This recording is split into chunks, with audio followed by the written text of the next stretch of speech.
Paramashivoham. Om Nityananda Paramashivoham. Om Nityananda Paramashivoham. Om Nityananda Paramashivoham. Om Nityananda Paramashivoham. Om Nityananda Paramashivoham. Om Nityananda Paramashivoham. Om Nityananda Paramashivoham. Om Nityananda Paramashivoham. Om Nityananda Paramashivoham. Om Nityananda Paramashivoham. Om Nityananda. Yes, Nityananda everyone. So all of you please relax now. All the participants who are doing the power manifestation, please relax now.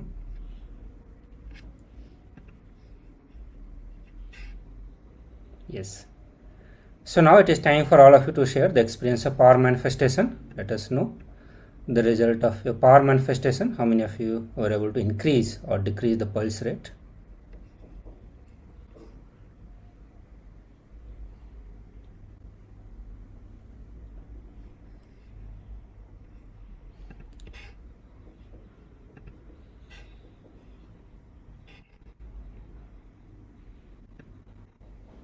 Yes, Nityananda everyone.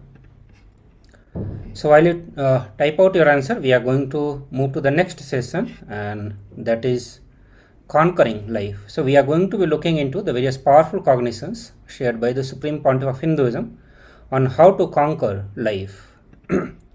And we'll discuss on the various powerful cognitions after the session. And also I request while you are watching this session, so whatever powerful cognitions clicks with you, please do write that, do note it down and share with all of us in the chat.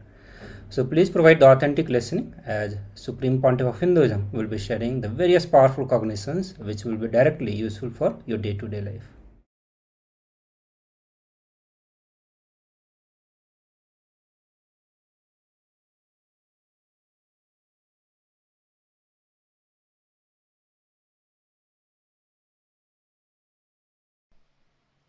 Whatever may be your perception, whatever may be the way life occurs to you, don't try to find reason now. Please understand, I only asked you to pen down how life is occurring to you. I have not asked you to find your reason. No. I always tell people, your reason should be reasonable. The reasons you find should be reasonable. It should be useful for you. It should be about future. I am giving you an example. Somebody is suffering with depression. If you want him to get healed, the very diagnosis and the context with which diagnosis is done itself should be towards the goal of curing, healing, completion. The way life is occurring to you now, please understand, the second secret I want you to know from this program is right method of diagnosing your problems.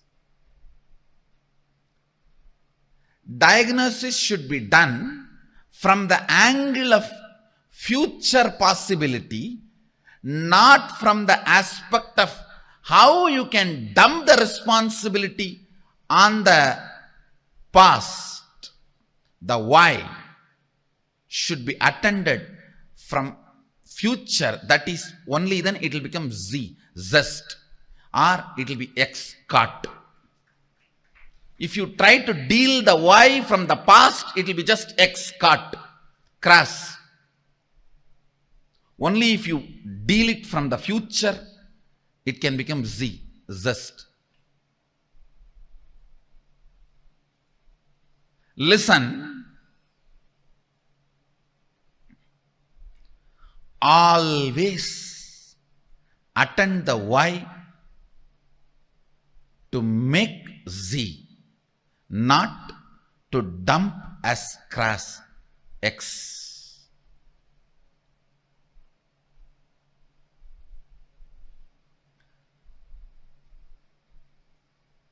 Depression.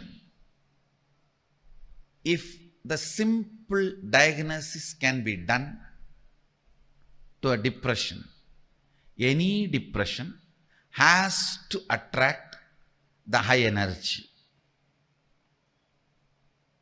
It's a simple logic. Whether in the water body or in the weather, if there is a depression, there is going to be a fulfillment. I tell you, most of the people enjoy your problems because only when you have a problem, you will be dependent on them. By and by, you yourself start enjoying it. Because with problems, the infrastructure you established seems very useful and fruitful. You look very brilliant. When the problems become redundant, the infrastructure you established looks redundant. So the time you spent on all that looks very redundant. Just to make your past worthy, you go on making your problems relevant. Listen carefully. Listen carefully. There are at least, I can give you one example. There are at least 100 methods of transportation, more convenient, comfortable methods are already available without using the roads and petrol, diesel, the oil, without using the oil and road. At least 100 methods of transportations are already available. Enough of balloons, methods, just you can race for 200 feet and reach your office. All that is available. Nobody wants to make that popular because all the energy, time we spent on road and oil will become irrelevant. So we will look like fools. I'm giving you one example. Whether in the field of health, or whether in the field of communication, whether in the field of transportation, in every field, enough has happened. If you look at the why from the angle of solving it, but the why is not looked from the angle of solving it. Let me give you some more example which you can directly understand and analyze. See, now you have written a lot of lines, thoughts, ideas, how life is occurring to you.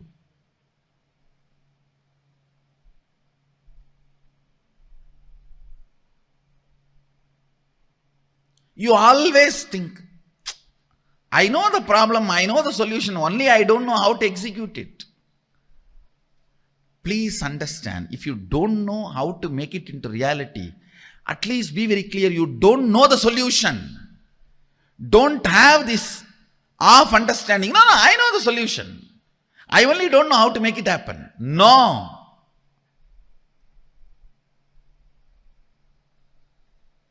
That is what I call consolation out of confusion. Trying to console yourself out of confusion. Understand, till the result happens, effort cannot be called as effort. Till the effect happens, effort cannot be called as effort. Somebody came and told me just few days before, one of my team lead person, I am putting so much of effort, result is not happening, Swamiji.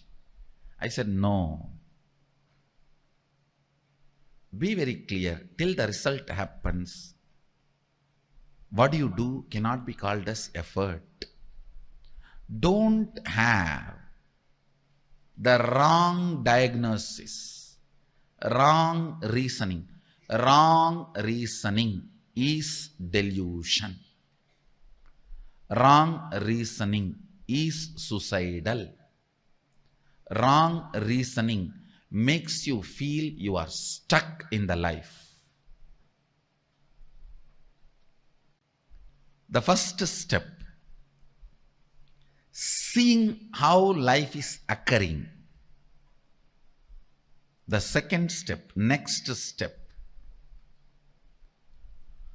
always look at the life,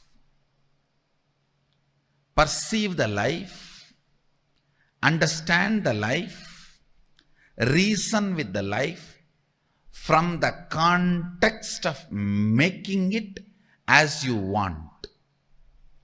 Making it as a reality as you want, not dumping the responsibility or playing the blame game on your past, on everything. We can blame everything, including ourselves, and say, this is the way it is, what can be done? No. That is what I call suicidal.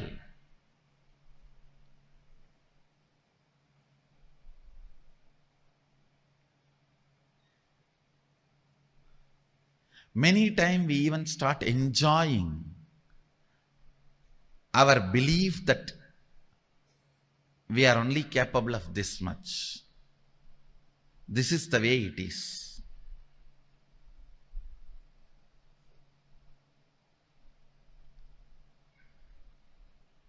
I'll give you an example. You want to be healthy, you want to wake up early morning 4:30 and do yoga every day and healthy. Is there anybody putting you in prison and tying you with chains on your bed at 4:30? No. But you enjoy. I can't get up at 4:30, you see. I tried my best. I had enough of alarms, yoga mats, shoes. I watched tons of yoga videos, gymming videos, workout in 10 minutes, 6 minutes for 6-pack, 8 minutes for 8-pack, 10 minutes for total workout. All these videos I watch. But you see, I can't get up in the morning. And you start either getting comfortable or give up or even enjoying your inability. Please understand.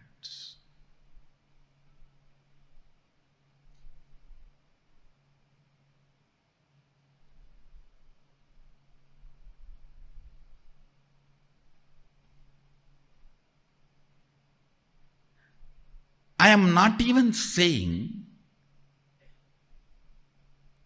you need to put all your effort.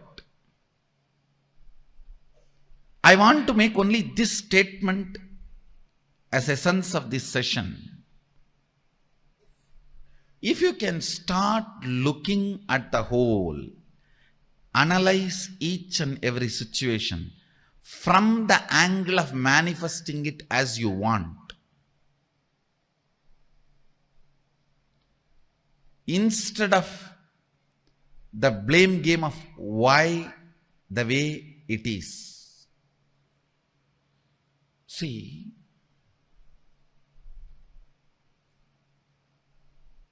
when you look at why the way you think, why the way you act, why the way you talk, why the way you feel,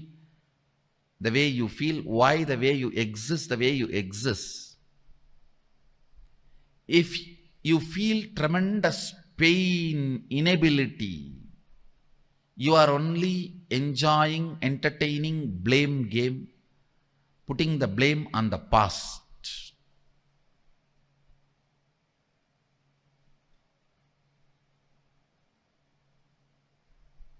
Now it is time. Even the why should be from the context of how. Oh, you don't know, Swami, my background. For my background, even how I survived is extraordinary. No one else other than me would have survived in my background, the way I grew up or the place I was in. If you are interested in that, you will never find solution. You will never find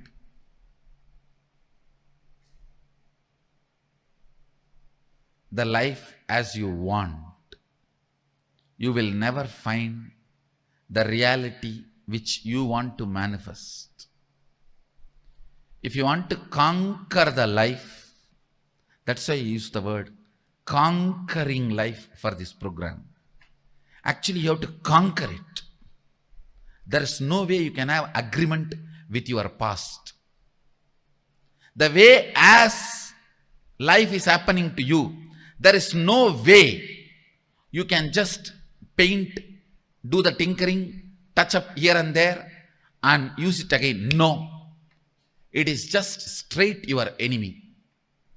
Only if you understand your past should become redundant and you should not expect inspiration from your past. You should generate a mechanism in you as a source of inspiration and make the whole redundant.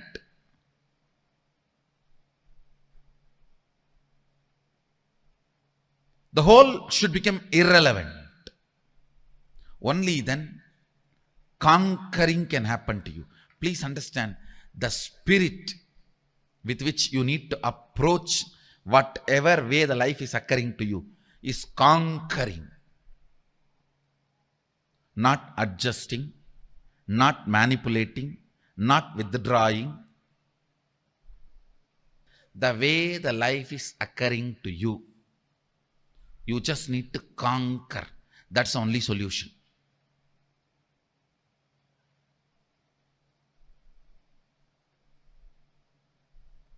As long as you have the light, soft corner and sympathy for you and justification about the way you exist, conquering is not possible.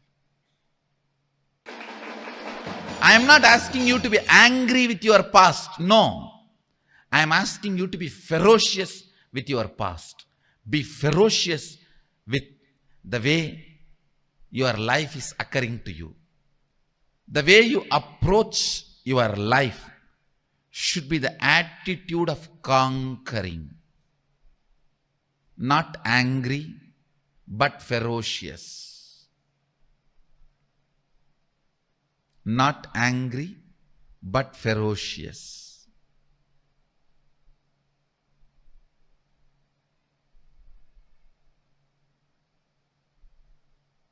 This is one small but great shift needed to happen.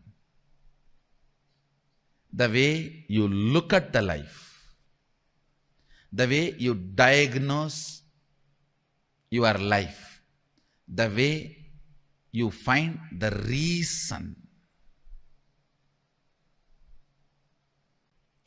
reasons why you are enjoying this thought current the way you are enjoying, why the diseases are there the way it is there, why the relationship failures are there the way it is there, why the tiredness and boredom, irritation, all this exists in you the way it is existing.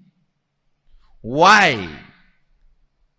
Ask all the whys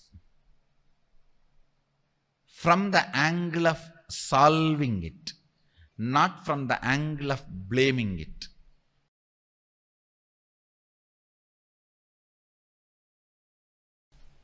Now, listen to this very carefully. The first set of the writing you did, how life is occurring to you as it is. The second, finding the reason from the context of solving it. Manifesting the new reality you want, to conquer the life as you want.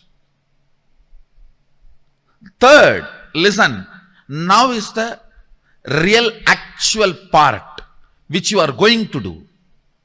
Last two sessions are more or less like a theory, understanding your problems, understanding how the life is occurring.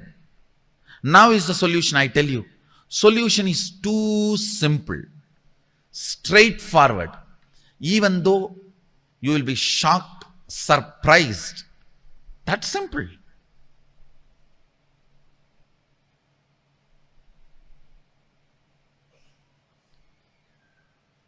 Because you don't practice, some solutions look very simple. Please listen. Some solutions look very simple because you don't practice. Some solutions are actually simple even if you practice. The solution is your will. Understand? You have so much of pain associated to your will. I used my willpower, but it does not work for me. It worked 3 days, but I think it worked by fluke. You have so much of failure pain. How many of you have so much of failure pain with your will? Raise your hand. The moment I say will, it is pain so much because you tried, it failed, it did not work, and it worked for 4 days, and then you have been dumped by your will. And you feel your will is your enemy, and you have too much of incompletion with your will. Listen. Drop all that stupidity. Even those things are some of the wrong diagnosis you have done. Most of the time, even your incompletions with your will, even your incompletions with your incompletions, your incompletions with your powerlessness, your incompletions with your inability, your incompletions with your impossibility, all this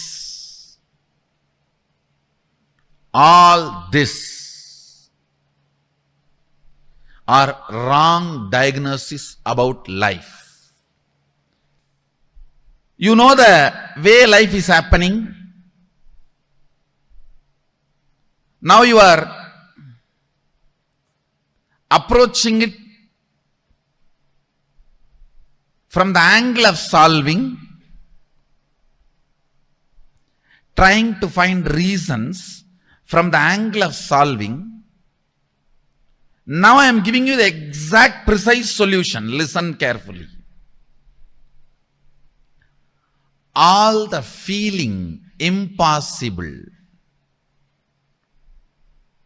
all the feeling of suffocation, all the feeling anger, resentment, failure. For example, if you have a stomach pain consistently, even after trying various medicines, yoga, kriya method, certain kind of anger and incompletion gets developed around stomach pain. If you have a failure in business decisions, even after trying various things you can, certain kind of an incompletion, frustration gets developed around your career and business. Listen carefully. All these impossibilities, powerlessness in your life, you tried your best to bring completion with some relationship in your life, son, brother, father, friend, wife, daughter, daughter-in-law. With some people you try completion, to bring completion with the relationship, it's not working out. Somehow there is some incompletion, tug of war. All this only I call it as powerlessness. Listen, relive all this powerlessness. Even the emotions, thought currents, sickness which can't be named by you or branded by you. Sometimes the jealousy you feel, you will experience as powerlessness. You will never brand it as a jealousy because that hurts you. You will say, oh, they achieved, why not me? Life is unfair. Life is unjust. Please understand, reliving precisely helps you to diagnose from the right angle. Reliving is nothing but diagnosing any problem, looking at any why, precisely for the purpose of solving it. Listen carefully. Reliving any thought current, emotional current will bring precise diagnosis of why that problem, thought current exists from the angle of solving it. The perfect solution for conquering life is relive the suffocations, powerlessness you carry and declare with all your will you are going to create the reality you want. Please understand, it may look too simple, but it's a complete package. Whether you want to get out of your headache or you want to become enlightened, this package, completion and manifesting your will, is complete enough unto itself. Create the intense will to manifest the life as you want. Tell yourself and the universe your intention, the way you want to exist, the way life should occur to you.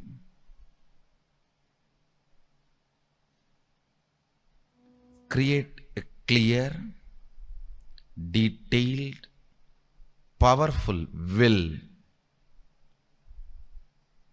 to declare to yourself and to the universe the way you want to exist, the way the life should occur to you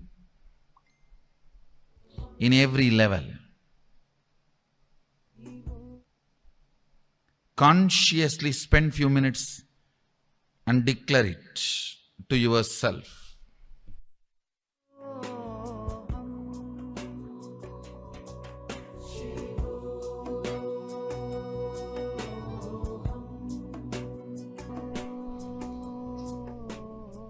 Powerful will with your declaration to yourself and to the universe.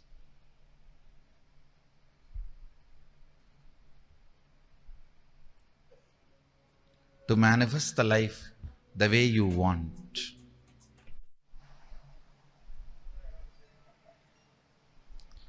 From the space of Sadashiva, I bless you all.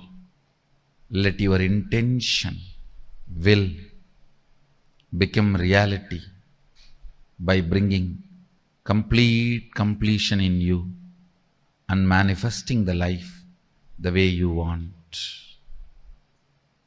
Tathastu.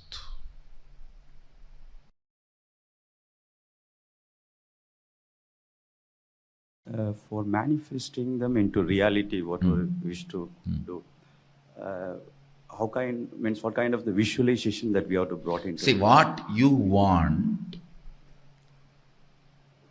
command it with your will. Please understand one thing. All of you listen. Your will is the umbilical cord connection between your individual soul and the cosmos. If you shake your individual soul with your will, cosmos has to shiver, because it is connected through the spiritual umbilical cord, your will. I don't know how many of you read in Puranas. A yogi sits under the tree and starts meditating, creating certain will to get that boon. And Indraloka burns, Devaloka shakes, and Indra has to run, Brahma has to run to attend. It is true. If you sit here and create a will, if you can shake your individual soul, your individuality with your will, naturally you will make the cosmos shake, move. Visualize very as clearly as you can what you want as your life, how you want your life to be manifested, and will it. Understand, when you will, multiple energies in your biomemory, in your muscle memory, in your system gets integrated to that will. Actually, you have multiple energies inside you. Unfortunately, all of them are in their own direction. Even complete you do not know what you want. Because morning you told yourself you want this. By noon you already changed. By night it is different.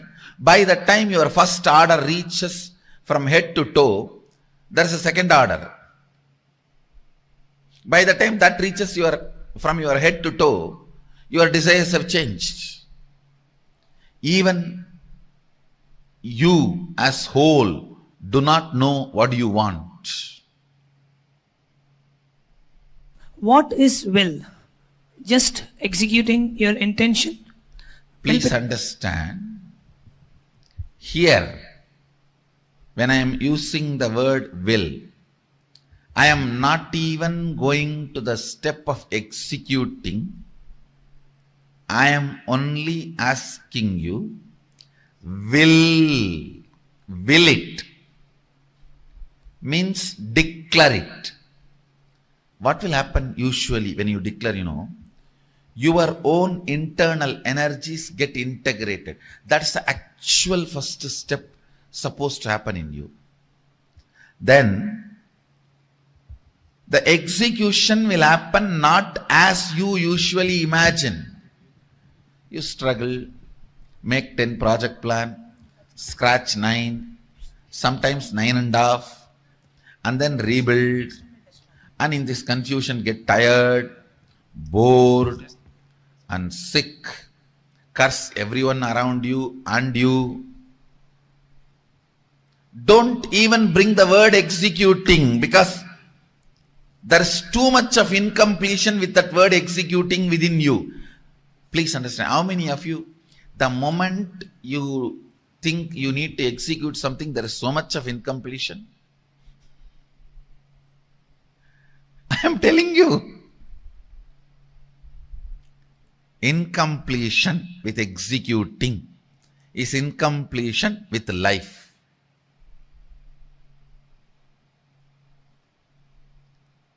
I know it is there. I know it is there. That is why I am saying, don't even bring the word executing. Will is powerful enough. Will is powerful enough to integrate. Then it is capable enough to manifest. Maybe a little bit of your cooperation is required, but you may not need to do this whole executing exercise. Most of the time your execution exercise is almost like fighting with yourself. Fighting with yourself. Pranam Swamiji. I'm really grateful to Almighty for having brought me here. My question is based on yesterday's.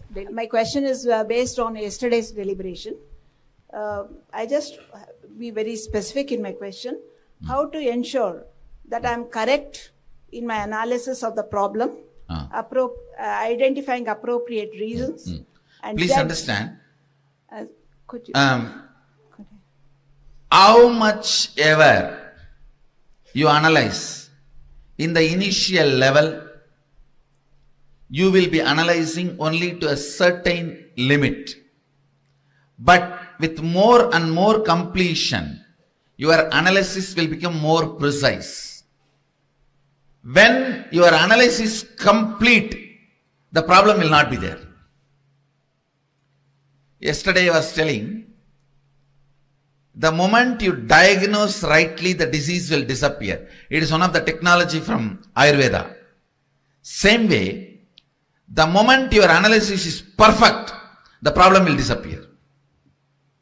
So, how to know whether your diagnosis is perfect, your analysis is perfect? The more and more problem melting down will be the signal through which you can know more and more your analysis is right. So how to sharpen and strengthen my will and determination so completion. that... Completion. How to go about, that's why. Yesterday I was giving you the process. Every night at least sit 21 minutes to relive all the suppressed suffocation, powerlessness of your life. Just 21 minutes, allow that suffocation consciously to come upon you. Relive. Reliving is the most powerful way of relieving. Completion can bring completely new energy into your neurology, into your whole system.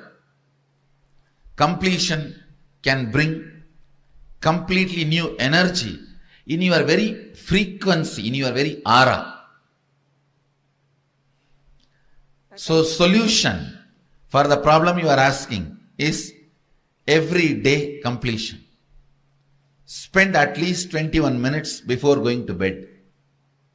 You can sit in the bed and allow everything to come up and relive. The reliving relieves you. Please understand, only to the people whom you are serving, your clients, your customers, whom you are enriching, should be your boss. Be your boss. I tell you, consciously, you will be complete about life. If you are working for somebody, you will learn only one thing: to give your time. You will never learn the taste and joy of what it is to give your energy along with your time. You will give your energy along with your time only if you are going to be the ultimate beneficiary. If you are going to be the ultimate beneficiary, only then you will put your energy into your time. Otherwise, that's that 9 to 5, especially these government jobs in India. I don't want to talk about it, but you read from my face.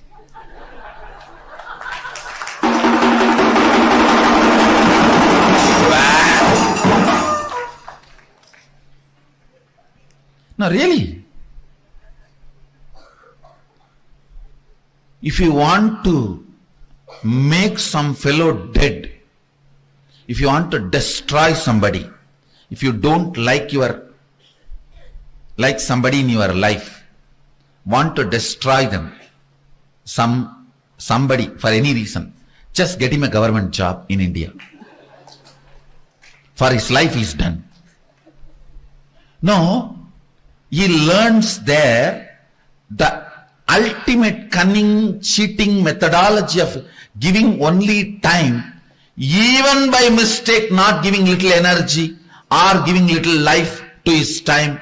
So that is the way he will destroy himself. That is the worst, long, prolonged, painful suicide. Giving your time for something, but not giving your energy or life to it, is the most prolonged, most painful suicide possible. Be your boss. You will learn, you will be inspired to give your energy to your time. Anything you do, then you will learn how to give your life to what you are doing, to your time and energy. If you are in a mechanism where you put your energy and life into your time, you will be fulfilled in your life. No, really. See, even in the private sector, if you are putting your energy into your work to the level your seniors can handle you, they are okay. But if you are putting your life into your work where they feel threatened, it is not okay. That is why I am telling you, take up this as a 2-year project in your life. If you are working for somebody, decide in next 2 years, I will become my boss. And it will really, really make you put your energy and your life into what you are doing. Not only you will have success, you will have completion. You will have fulfillment. Micromanaging your inner space is enlightenment. Micromanaging your outer space is success. Both will happen to you if you are in a mechanism where your time and energy is not separated. I tell you, even the people who hire you, if you put too much of energy and life into what you are doing, which they are not able to comprehend, they will feel threatened. Your great work, your boss will feel threatened. Because that is the whole setup of hiring and firing mechanism. Hiring and firing mechanism. I tell you, take up this one truth in your life. I am 100% guarantee, 100% sure you will only appreciate me for giving you this advice. Never you will blame me.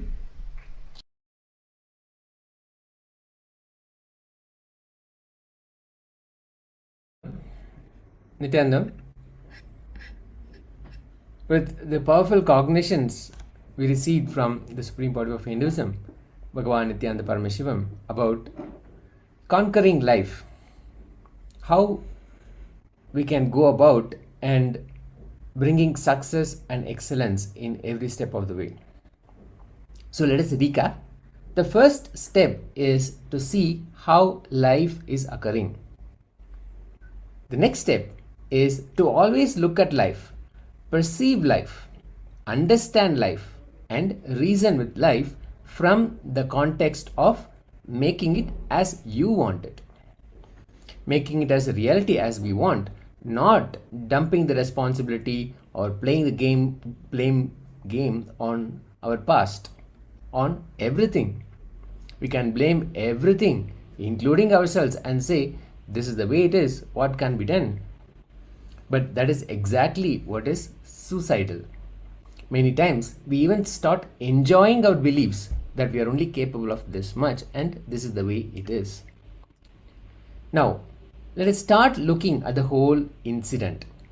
Analyze each and every situation from the angle of manifesting it as we want, instead of the blame game of why the way it is, why the way we think, why the way we act, why the way we talk, why the way we feel, why the way we exist. All of this, if you feel tremendous pain, inability, then we are only enjoying it, entertaining the blame game and putting the blame on the past. That is the only situation where we will be entertaining all the pain. So now let us take a look at this. Let us take a deep dive into how life is occurring to us now. Exactly how the body is occurring to us and how the mind is occurring to us, how the emotions are occurring to us, and the people around us, how they are occurring to us, and how our hopes and all hopelessness, all of those are occurring to us right now. The fears and the deep cognitions, how are they occurring to us? So let's take a complete deep dive look into how life as it is happening to us right now in all these aspects, in all these areas, both the pains, both the powerful cognitions and all the other emotions, how the body is happening, how the mind is happening, everything else. Let's take a deep dive. Let us understand. This is the first step to exactly see how life is happening to us now. We'll now project the slides so you can follow through and go through this exercise step by step. Do this intensely because this will open up to exactly how life is. And when we get to the next step of how we can alter it using the powerful cognitions, all that you have identified, all the aspects that you have identified, you'll be able to work on. Let us start.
Yes, Nityanam everyone.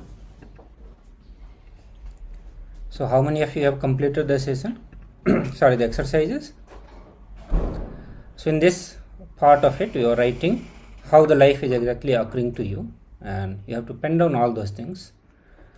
How the body is occurring to you and how your mind is occurring to you, and all this diagnosis, whatever you are doing, why you are the way you are from the angle of solving. So all the diagnosis that you are doing has to be from the angle of solving it, not just from the angle of blaming somebody or blaming time or the destiny or anything else.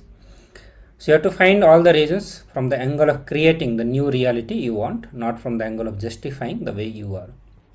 Okay. So with this, if you have already written, please do share with us. If you had any click and you come to this understanding that yes, many problems of your life you could have gotten over, or many things in your life you could have fulfilled if you had diagnosed the problem from the angle of solving it and not from the angle of blaming it. Okay, whether it is blaming somebody else, blaming the time, blaming the situation, or blaming the life itself, it's all same. You are into the same attitude of blaming.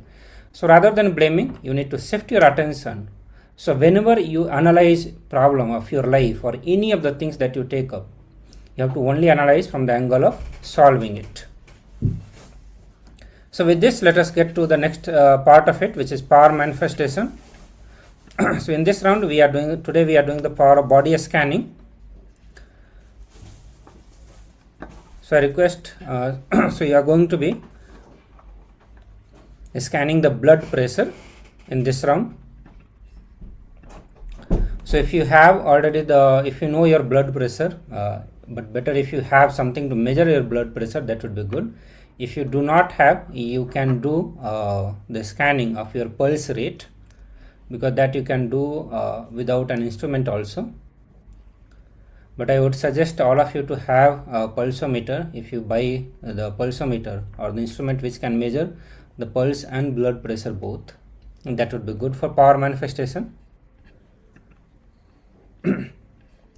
So I request all of you to sit straight and close your eyes. Visualize Swamiji in your third eye and chant Mahavakya intensely and loudly. Scan through your third eye and give the command to increase or decrease the blood pressure. Sorry, you are going to be scanning what is your blood pressure and what is your pulse rate right now. So just scan through your third eye and see what Swamiji is showing to you, what number Swamiji is projecting to you.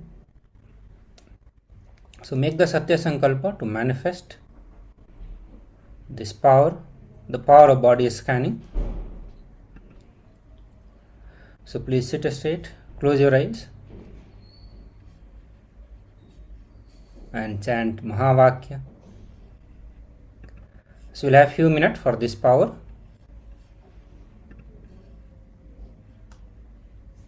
Yes, please start now. Paramashivoham Om Nityananda Paramashivoham Om Nityananda Paramashivoham Om Nityananda Paramashivoham Om Nityananda Paramashivoham Om Nityananda Paramashivoham Om Nityananda Paramashivoham Om Nityananda Paramashivoham Om Nityananda Paramashivoham Om Nityananda Paramashivoham Om